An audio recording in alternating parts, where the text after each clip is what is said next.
안녕하세요. 새로운 한 주가 시작되는 월요일입니다. 주말은 잘 보내셨는지요? 항상 월요일이 되면은 사주 알아맞히 동영상으로 여러분과 대변하게 됩니다.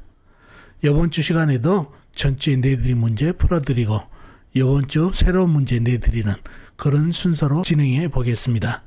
먼저 전주 문제부터 풀어드리겠습니다. 자, 이 사주가 이 전주에 여러분한테 내드렸던 문제가 되겠죠. 갑인년, 경어월, 신축일, 갑오시에 태어나신 분 사주입니다. 문제는 뭐였죠? 문제는 총 3가지였습니다. 첫째, 이 사주 가장 강한 오행은 무엇인가요? 가장 강한 오행을 찾는 문제가 되겠습니다. 두 번째, 이 사주 용신과 희신은 무엇인가요? 용신과 희신을 찾는 문제가 두 번째가 되겠습니다. 세 번째, 이 사주 성향과 성격이 어떤가요? 성격과 성향을 묻는 문제가 세 번째 문제가 되겠습니다.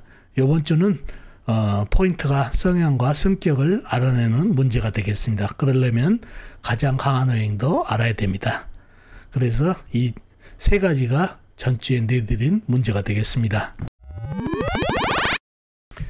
자, 문제를 풀기 위해서 사주 형국을 파악해 봐야 알겠죠?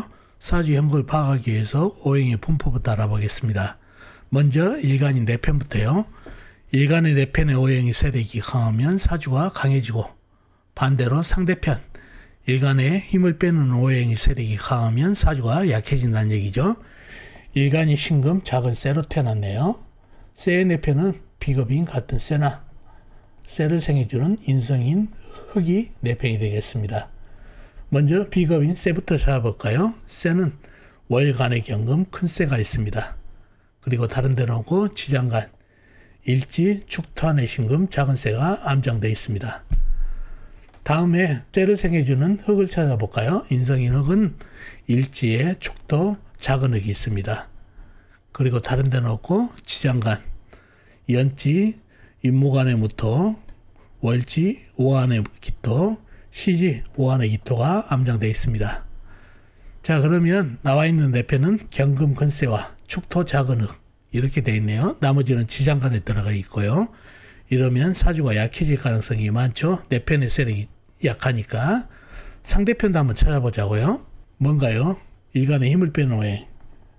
식상 일간이 생하면서 힘이 받고, 재성 일간이 극하면서 힘이 받고, 관성 일간인 나를 극하니까 일간의 힘이 약해지는 이 3가지가 상대편 오행이 되겠습니다. 식상은 뭔가요? 쇠가 생해준 오행, 물, 재성은 쇠가 극한 오행, 나무, 관성은 쇠를 극한 오행, 불이 되겠습니다. 먼저 식상이 물을 찾아보자고요. 물은 사주팔자에 나와 있는 건 없고 지장간, 일지, 축토안의 개수, 작은 물이 암장되어 있는 정도입니다. 다음에 재성인 나무를 찾아볼까요? 나무는 영간의 간목, 연지의 임목, 큰 나무, 시간의 간목, 큰 나무가 있습니다. 그리고 다른 데는 없고 지장간에 없고요. 다음에 관성인 불을 찾아볼까요? 불은 월지의 오화, 시지의 오화, 작은 불이 있습니다. 그리고 다른 데는 없고 지장간, 연지, 임목안의 병화, 큰 불이 암장되어 있네요. 자, 그러면 나와 있는 상대편은 간목, 임목, 간목, 큰 나무, 오화, 작은 불 이렇게 형성되어 있네요. 좀 더 깊이 들어가 볼까요? 좀 더 깊이 들어가면 자, 내편이라고는 경금, 축토 이렇게 되어 있죠. 그러면 사주가 약해질 가능성이 있는데 이 경금, 월간에 있는 경금이 하는 일이 뭔가요? 바로 간목을 뽀개고 임목을 뽀개버리죠. 이 오화는 간목, 임목을 목다시라 수용할 수 없는데 간목을 뽀개주니까 장작이 돼서 오화에 잘 타고, 또 경금이 임목을 뽀개니까 임목이 잘 타고 임목 안에 있는 병화까지 튀어나옵니다. 그러니 불균이 상당해집니다. 그러면 불균이 튀어나오면서 시간에 있는 간목도 오화한테 잘 타는 오행이 되겠습니다. 그래서 이 사주는 나무가 사주에 많은 것 같지만은 경금한테 당하고 불에 타서 불기운이 상당히 강해진 사주팔자가 되겠습니다. 불은 관이죠. 관싸움 맞은 사주가 됐다는 얘기죠. 첫 번째 문제였죠. 이 사주에서 가장 강한 오행은 나무 기운도 아니고 불기운이 되겠습니다. 작은 불 2개밖에 없지만은 지장간에 있는 병화가 튀어나오고 경금이 간목, 인목을 뽀개 줘서 불에 잘 타게 만들어줘서 불기운이 확 일어난 사주가 되겠습니다.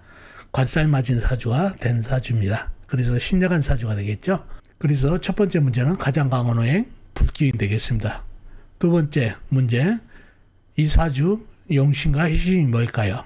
용신은 뭘까요? 사주에 불기운이 강해졌으니까 일지에 있는 축토가 축축한 흙으로서 불기운을 설기시켜주는 용신이 되겠습니다.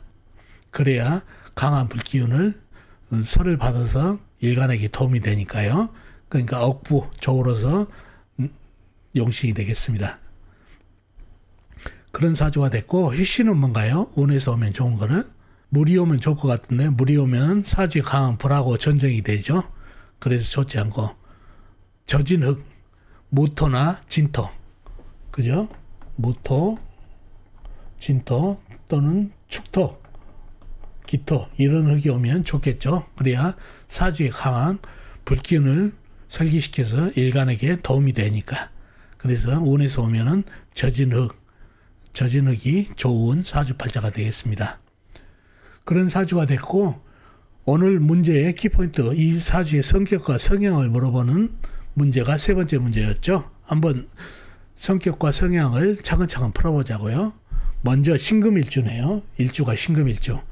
신금일주는 임상을 해보면 예민한 성격, 대단히 굉장히 예민한 성격을 가지고 있습니다. 그래서 신금일주라 예민한 성격, 예민한 성향을 가지고 있습니다.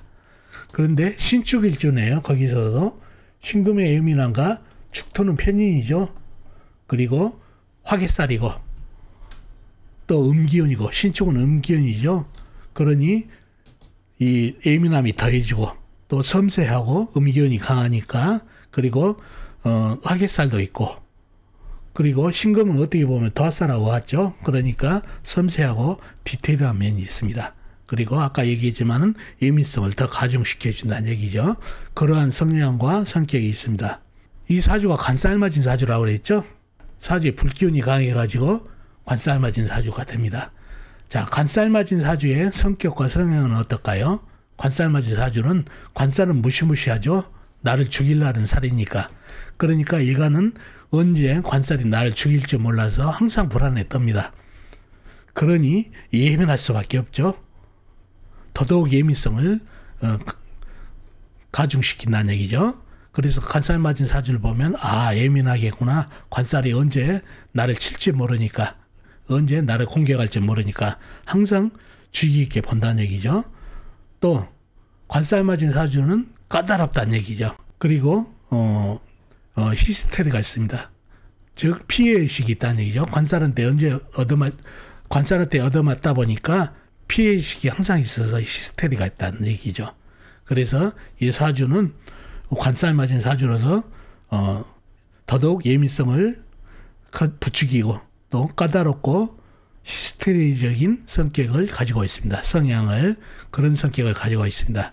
신금일주의 예민함, 신축일주의 도화, 그 다음에 편인, 화개성을 가지고 있어서 더더욱 그 예민성을 가중시키고 섬세하고 디테일한 면이 있고, 또 관살을 맞다 보니까 항상 피해의식에, 또 관살에 얻어맞을지 모르니까 더더욱 예민성을 가중시키고, 또 까다롭고 관살한테 얻어맞을지 모르니까 피해의식을 가져서 히스테리적인 성향을 가지고 있습니다. 그리고 추고 원지살이 보이죠? 원지살을 갖고 계신 분들은 공상력이 있고 상상력이 있습니다.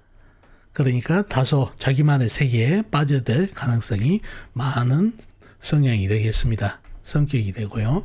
이러한 성격이 있고, 이 사주가 장점이 뭐죠?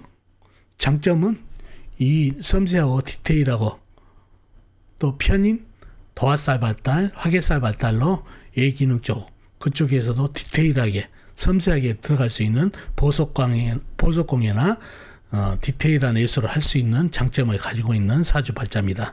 현침살도 있고요. 단점은 뭐죠? 성격이 예민하고 히스테리적인 성향이 있었고 자기만의 공상력이 있다 보니까 대인관계가 좀 어렵겠죠.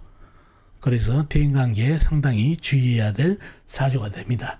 이렇게 전주에 내드린 문제를 풀어봤습니다. 그럼 이번 주 문제를 내드리겠습니다. 자, 이 사주가 이번 주 여러분한테 내드리는 문제가 되겠습니다. 을묘년 임오월 병술일 무자시에 태어나신 여자분이십니다. 다시 한번요. 을묘년 임오월 병술일 무자시에 태어나신 여자분이십니다. 문제는 총 4가지입니다. 이번 주 문제는 총 4가지. 이 사주 가장 강한 호행은 뭔가요? 가장 강한 호행이 무엇인지 묻는 문제가 첫 번째 문제. 두 번째, 이 사주 강약은 어떤가요? 강약을 묻는 문제가 두 번째 문제가 되겠습니다. 세 번째, 이 사주 용신과 희신은 뭔가요? 용신과 희신을 묻는 문제가 세 번째가 되겠습니다. 마지막 네 번째, 이 사주 자식 낳고 삶이 풀렸다는데 이유가 뭘까요? 자식을 낳고 삶이 풀렸습니다. 그 이유를 묻는 문제가 네 번째 문제겠습니다. 이렇게 4가지가 이번 주 여러분한테 내드리는 문제가 되겠습니다. 자, 전주에 내드린 문제도 풀어드렸고 이번 주 문제도 여러분 힘으로 아는 만큼 풀고 다음 주에 제가 풀어드린 동영상으로 대조해 보면은 사주 공부에 많은 발전이 있겠습니다. 중요한 거는 자기 힘으로 아는 만큼 풀어본다는 게 중요합니다. 풀어보지 않고는 실전에 약점이 됩니다. 그리고 댓글로 답을 남겨놓으시면 나중에 복귀에 도움이 됩니다. 자, 어떻습니까? 오늘 사주하러 마치기 도움이 되셨나요? 도움이 되셨으면 좋겠습니다. 그럼 다음 시간에 뵙도록 하겠습니다. 안녕히 계세요.